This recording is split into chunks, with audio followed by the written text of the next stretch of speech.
ওয়ালাইকুম। তো আজকে আমি আসছে যে এই বাড়িতে বিয়ের দাওয়াত খেতে। তো আমার মালিকের মা আসছে, উনি আসছে এখানে। তো এখন বাজে প্রায় আপনার কয়টা, 11টার মতন বাজে। তো হচ্ছে এখানে একটা জিনিস কি, আপনার রাতে বেশি ডিউটি হয় আর কি। তো আজকে আপনাদেরকে একটা গাড়ি দেখায়, তো চলুন। দেখতে পাচ্ছেন এটা একটা ট্রাকের মধ্যে কিন্তু কফি শপের গাড়ি বানিয়েছে।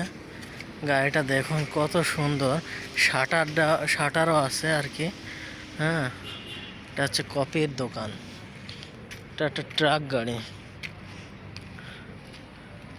আমার ল্যান্ড ক্রুজার গাড়ি নিয়ে আসছে এই বাড়িতে বিয়ের দাওয়াত কিরকম আনতে হয় জানি না। এটা হচ্ছে আমার ল্যান্ড ক্রুজার গাড়ি, এটা আমি নিয়ে আসছি আজকে। হ্যাঁ,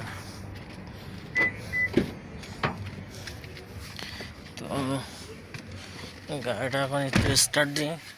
বাইরে প্রচুর গরম, প্রচুর তাপমাত্রা। তো এখন স্টার্ট করব। দেখতে পাচ্ছেন এটা হচ্ছে এটা কোম্পানির ল্যান্ড ক্রুজার গাড়ি। তো এখন এসিটা দিই একটু। দেখতে পাচ্ছেন এই গাড়িটা হচ্ছে আমার মালিকের মায়ের গাড়ি।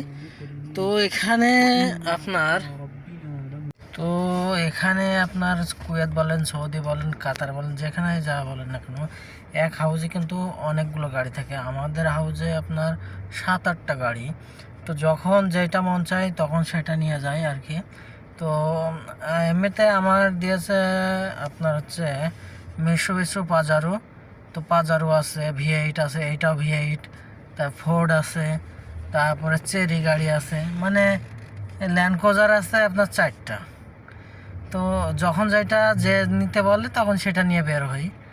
এইটা হচ্ছে আরব দেশের একটা নিয়ম যে এক এক বাড়িতে আপনার অনেকগুলো গাড়ি থাকে। কিছু কিছু মানুষের আছে 2-3টে করেও গাড়ি, আবার কিছু আছে একটা করেও গাড়ি থাকে। তো এখানে হচ্ছে আপনার যখন যেটা বলবে তখন সেই গাড়িটা নিয়ে বের হতে হবে। তো আমরা এই বাড়িতে বিয়ে খাইতে আসছি। তো কয়টায় বের হয় জানি না। এদের ম্যাক্সিমাম কাজ হলো রাত্রে। এদের কাজ আপনার দিনের বেলা প্রচুর গরম, এই কারণে কিন্তু রাত্রে এরা বেশি অনুষ্ঠান বলেন যে কোনো জিনিস এরা রাত্রে বেশি করে। আর হচ্ছে আপনার এখন স্কুল 3.5 মাস বন্ধ দিয়েছে। স্কুল বন্ধের ফাঁকে এদিক সেদিক তারা একটু ঘোরাঘুরি করবে। আর এই সব ডিউটি কিন্তু আমার না, আমার জায়গায় আরেকজন থাকে, সে হচ্ছে ছুটিতে বাড়ি গিয়েছে। এই কারণে তার বদলে এখন আমার একটু ডিউটি বেশি হতে পারে। এই ছিল আজকের বার্তা আর কি। তো সবাই ভালো থাকবেন, সুস্থ থাকবেন। আর সৌদি থেকে আসছে আমি, আজ 2 দিন হয়ে গেছে। তো খুবই শরীর খারাপ ছিল, সেটা নিয়ে আপনাদেরকে বলবো আর কি।